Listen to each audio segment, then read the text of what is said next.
Hello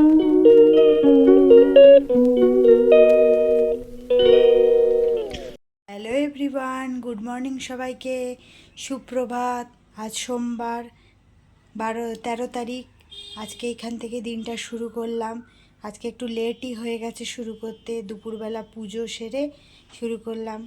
আজকে আসলে মনটা ঠিক নেই।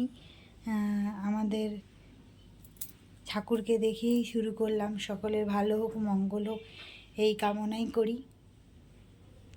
এখন একটু সময় পেলাম, তাই কিছু কথা বলবো বলে ভাবলাম। আসলে আজকে সকাল থেকে ব্লগ করা হয়নি। দুপুরবেলা পুজো করার পর শুরু করলাম, কারণ কালকে বাড়িতে অনেকেই লোকজন এসেছিল। ওরা সবাই চলে যাওয়ার পর একটা আমাদের এক বন্ধুর খবর পেলাম যে ও খুব অসুস্থ, তো বুকে পেসমেকার বসেছে ওর হার্টের প্রবলেমের জন্য। তাই মন মেজাজ সব খারাপ, তাই জন্য আর ফোন টোন করা হয়নি। ও আমাদের অনেক দিনের বন্ধু। ওর মেয়েও এখন অন্য স্কুলে চলে গেছে, আমার মেয়েও অন্য স্কুলে চলে গেছে। সবাই ছোটোবেলায় এক স্কুলেই পড়তো, সেই হিসেবে আমাদের বন্ধুত্ব। কিন্তু যাই হোক, ও অনেক দিনের মানে অল্প দিনের পরিচয় হলেও আমাদের সাথে অনেক ঘনিষ্ঠ হয়ে গেছিলো। তাই জন্য ওর শরীর খারাপ শুনে আমাদের সবারই খুব মন মেজাজ খুব খারাপ, তাই ব্লগ করা হয়নি। তাই দুপুরবেলায় স্নান করে দুপুরবেলা ঠিক নয়, এখন 12টা বাজে, স্নান করে পুজো করে শুরু করলাম। এবার মেয়ে আনতে যাব, 1-1:30টার দিকে বেরোবো, ওর 2টোয় ছুটি।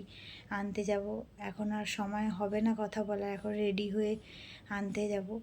তারপরে ফিরে এসে ওর পড়া আছে, তো বিকেলের দিকে সময় পেলে তোমাদেরকে আজকে এক দিদি জানতে চেয়েছে যে আমাদের বাড়ির মানে আমার বাপের বাড়ির এই ঠাকুরের কি ঘটনাটা ছিল, কিভাবে আমাদের বাড়িতে এসছে। আজকে ভেবেছি সেই গল্পই শোনাবো। তো বিকেলের দিকে সময় পেলে এই গল্পটা শোনাবো তোমাদেরকে আজকে। তোমাদেরকে বলবো বলবো করে বলা হচ্ছিল না যে আমার বাপের বাড়ির ঠাকুরটা কিভাবে আমার বাবার কাছে এসেছিল, সেই গল্পটা জানতে চেয়েছিল আমাদের এক দিদি। আমাকে মেসেজ করেছিল, কমেন্ট করেছিল যে তুমি জানাবে বলেছো কিন্তু জানালে না। তাই আজকে সময় করে তোমাদেরকে বলছি, সবাইকেই বলছি, সব যারা আমার ভিডিও দেখে তাদের সবাইকেই বলছি। আমার বাবার যখন কর্মক্ষেত্র জীবন শুরু, যখন পড়ার মানে শেষ করে কর্মজীবন শুরু, তখন আর্থিক সচ্ছলতা ছিল না। তখন আবার বাবার নিজের ব্যবসাও শুরু হয়নি, নিজের কারখানা নিজের ব্যবসা শুরু হয়নি। আমার বাবারা ছোটোবেলা থেকে অনেক কষ্ট করে বড় হয়েছে, কারণ আমার যে ঠাকুরদা, আমার বাবার যে বাবা, উনি অনেক আমার বাবা যখন 7 বছরে, তখন উনি মারা গিয়েছিলেন। ওই জন্য আমার ঠাকুমা অনেক কষ্ট করে তা হচ্ছে 2 মেয়ে 2 ছেলেকে অনেক কষ্ট করে মানুষ করে। এবং আমার বাবারা হচ্ছে এতে রহড়া রামকৃষ্ণ মিশনে পড়াশুনো করে। সেই ছোটোবেলা থেকে যেহেতু ওনারা রামকৃষ্ণ মিশনে, আমার বাবা কাকা দুজনেই যেহেতু পড়াশুনো করেছেন, সেই জন্য আধ্যাত্মিক জগতের সঙ্গে সেই তখন থেকেই ওনারা যুক্ত হয়ে গেছে। আমার বাবা খুব বেশি ঠাকুরকে, রামকৃষ্ণ, সারদা, কালী, বিবেকানন্দ, উনি এগুলোর ঠাকুরের খুবই ভক্ত। এবং আমাদের বাড়িতে নিয়মিত পুজো হয়। এই ঠাকুর আসা, এই পট মানে এই যে ফ্রেমটা, মানে এই ঠাকুরের যে ছবিটা, এইটা আসা একটা অদ্ভুত ঘটনাই বলা যায়। আমার বাবা তখন একটি কারখানায় চাকরি করতো, এবং একদিন ওখানকার সবাই বন্ধুরা মিলে ঠিক করলেন যে দক্ষিণেশ্বর যাবেন।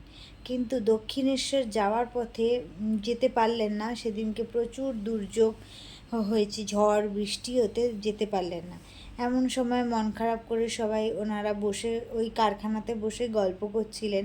ওই দুর্যোগপূর্ণ দিনে একজন তান্ত্রিক, ওনার নাম মৃণাল বোস, হ্যাঁ, উনি তান্ত্রিক হচ্ছে, খুব ভূষকালি দিয়ে এই ছবি আঁকতেন, এবং উনি এই ফটো এক একজনকে দিতেন। দিয়ে ওনার ওই মূল্য হিসেবে মানে ওই ফটোটা যাকে দিতেন তার কাছ থেকে কিছু মানে বিক্রি করা নয়, কিন্তু উনি যে পয়সাটা নিতেন অল্প সামান্য, যে যেটা ভালোবেসে দিতেন সেটাই উনি নিতেন। সেটা নিতেন এই কারণেই ওনার তন্ত্র সাধনা করাতে যাতে সুবিধা হয়। এইবার কি হলো যে উনি ওই বৃষ্টির দিনে উনি মানে কিভাবে ঘটনাচক্রে কিভাবে উনি ওই কারখানায় উপস্থিত হন এবং অতজনের মাঝখানে আমার বাবাকে ওনার কি মনে হলো যে ফটোটা দেওয়ার কথা ভাবলেন। এবং তখন তো আমার বাবার কর্মক্ষেত্র শুরু, তখন আর্থিক মানে নিজের কাছে অত টাকা পয়সাও ছিল না, এবং আমার বাবার আন্ডারে অনেকে মানে তখন ভাই বোন এরা সবাই ছিল, অতএব আর্থিক সচ্ছলতা মানে অনেকে বাবার ওপর নির্ভরশীল ছিল তখন, এক কথায় বলতে গেলে। এবার এবার তখন আমার বাবা বলছে যে আমার কাছে তো পয়সা সেরকম আপনাকে দেওয়ার মতো কিছু নেই, আমি তো আপনাকে দিতে পারবো না। তখন উনি বললেন যে তোমার কাছে যা আছে আমাকে দাও। এবং উনি আরেকটাও বললেন যে যদি কিনা ভাবছে এই ফটোটা কোথাও থেকে উনি তৈরি করে মানে কারোর কাছ থেকে নিয়ে এসে, সেই জন্য উনি নিজে সঙ্গে সঙ্গে এঁকে দেখালেন, আরেকটা ছোট কাগজে এঁকে দেখালেন যেটা ওনারই আঁকা। এই ফটো হয়তো অনেক জায়গায় দেখতে পাওয়া যাবে, কিন্তু এক্স্যাক্ট অ্যাকুরেট এই রকম দেখা যায় না। ওটাও ওনার আঁকা ছিল, ভূষকালি দিয়ে উনি আঁকতেন। অমাবস্যার রাতে এই ছবিটা এঁকেছিলেন এবং ওটা আমার বাবার কাছে দিয়ে যান। এবং আমার বাবাকে বলেছিল এই ছবিটার যদি বাড়িতে রাখতে পারেন, পুজো করেন, এর মধ্যেই তুমি অনেক উন্নতি করতে পারবে। হ্যাঁ, আরেকটা জিনিস হচ্ছে এটা মানে উনি বলেছিলেন, উনি ছবিটা যে এঁকেছিলেন ওনার ওই একটা মানে ওটা ছিল একটা কাগজের মধ্যে আঁকা, এবং ওখানে লেখা ছিল দেখা দে মা। আর ওই ছবিটার একটা বিশেষত্ব হচ্ছে রামকৃষ্ণদেব উনিও কাঁদছেন আর কালীমা উনিও কাঁদছেন। এটার একটাই কারণ যে রামকৃষ্ণ ঠাকুর মাকে পাওয়ার জন্য কাঁদছেন।